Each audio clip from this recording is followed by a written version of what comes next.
Assalomu alaykum. Vatanimiz va jahonda sodir bo'layotgan qizg'in jarayonlar bilan Fresh News informatsion dasturi sizga tanishtiradi. Studiyada Azbek Mehriddinov bugun dasturimizda.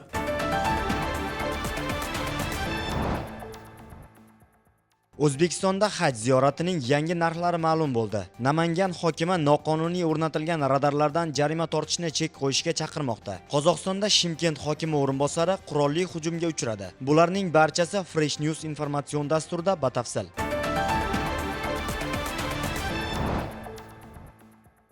Samarqand tumanida maktab direktori o'zi rahbarlik qilib kelayotgan maktabga ishga joylab qo'yish evaziga pora olayotgan vaqtida qo'lga olindi. Dastlab shu haqda.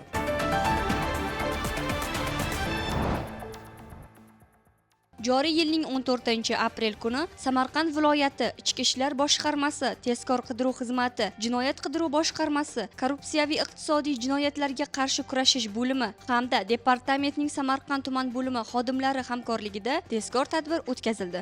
Samarqand tumanidagi 55 yoshli umumta'lim maktabi direktori mansab vakolatidan foydalangan holda o'zi rahbarlik qilib kelayotgan maktabga ishga joylashtirish evaziga 38 yoshlardagi fuqarodan 200 AQSh dollari miqdoridagi pullarni olayotgan vaqtda ashyoviy dalillar bilan ushlandi. Holat yuzasidan O'zbekiston Respublikasi Jinoyat kodeksining 210-moddasi 1-qismi bilan jinoyat ishi qo'zg'atilib, tergov harakatlari olib borilmoqda.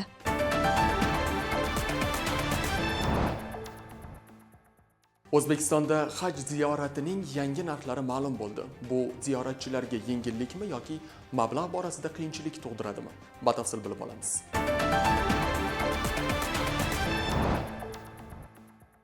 O'zbekistonlik ziyoratchilar 2025-yilgi haj mavsumi uchun 78 million 670 ming so'm to'laydi. Hozircha bu haqda na din ishlari bo'yicha qo'mita va na O'zbekiston musulmonlari idorasi rasmiy bayonot bergani yo'q.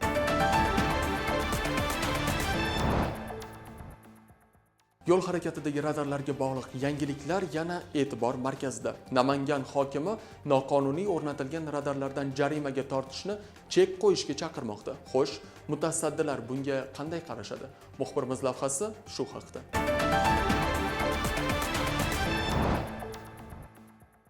Namangan hokimi Anvar Otaxo'jayev viloyat ichki ishlar boshqarmasi yo'l harakati xavfsizligi boshqarmasi boshlig'i Mansur G'asiyevga noqonuniy o'rnatilgan foto va video radarlarni demontaj qilishni so'rab xat yo'lladi. Murojaatda aholi bilan uchrashuvlar chog'ida avtomatik foto va video kameralar qayd etgan yo'l harakati qoidalarini buzganligi uchun jarima solingani munosabati bilan norozilik bildirilayotgani ta'kidlangan. Anvar Otaxo'jayev Namangan, Davlatobod va Yangi Namangan tumanlarida o'rnatilgan shu kabi kameralarni tizimdan olib tashlashni so'radi. Ushbu kameralar ma'lumotlari bo'yicha jarima qo'llashni to'xtatib qo'yishingizni va ulardan faqat xavfsizlikni ta'minlash maqsadida foydalanishingizni so'rayman, deya yozgan hokim.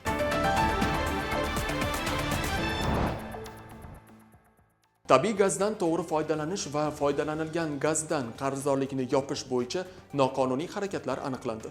Jizzaxda tabiiy gaz ta'minotidan qarzdorlikni yo'q qilishni va'da bergan gaz ta'minoti bo'limi xodimi ushlandi. Navbatdagi lavhada batafsil ma'lumotga ega bo'lamiz.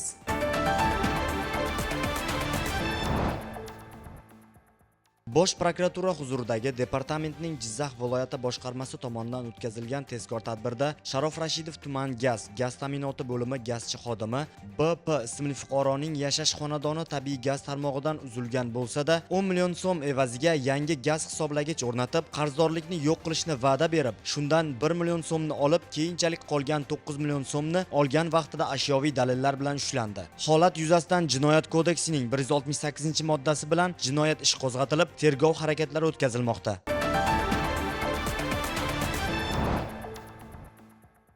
Qo'shni davlat Qozog'istonda Shimkent hokimi o'rinbosari qurolli hujumga uchradi. Xo'sh, tafsilotlar qanday? Birgalikda bilib olamiz.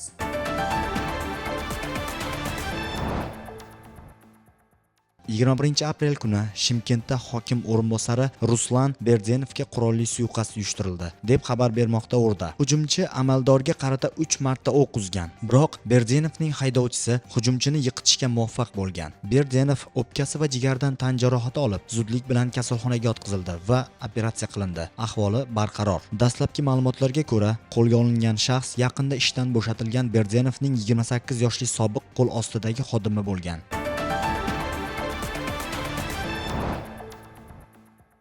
Toshkentda O'zbekiston U17 terma jamoasini kutib olish marosimi tantanali bo'lib o'tdi. Shu va shunga o'xshash sport yangiliklari bilan dasturimizni davom ettiramiz.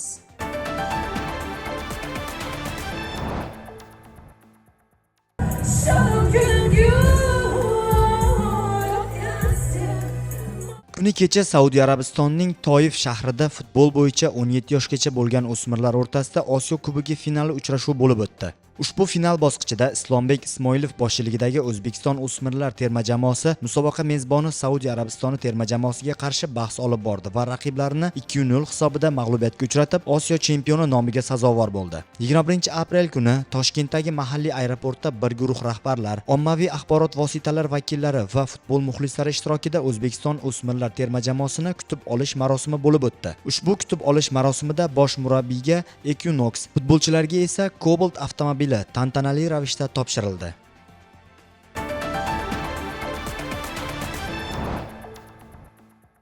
25-aprel kuni Rossiya Federatsiyasining Ufa shahrida joylashgan Wrestling Place majmuasida IBA Pro 3 professional boks oqshomi tashkil etiladi. Biz uchun ahamiyatlisi turnir doirasida charm qo'lqop ustamiz Havasbek Asadullayev ham ringga ko'tariladi. Andijonlik 25 yoshli Havasbekka o'sha kuni rossiyalik tajribali bokschi Alan Hugayev raqib bo'ladi. Jang yarim o'rta vazn toifasida tashkil etiladi. Ma'lumot uchun, bu Asadullayev uchun professional boksdagi 4-jang bo'ladi.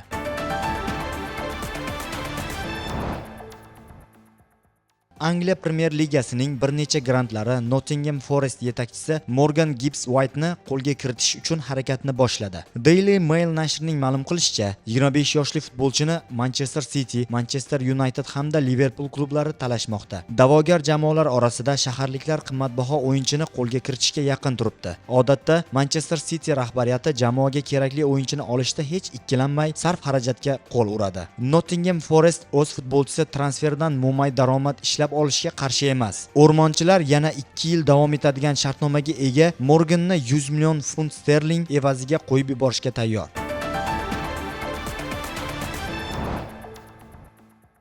Bugun sizga yetkazmoqchi bo'lgan xabar va tafsilotlarimiz shundan iborat edi. Siz Fresh News informatsion dasturini tomosha qildingiz. Bizdan uzoqlashmang. Xayr, salomat bo'ling.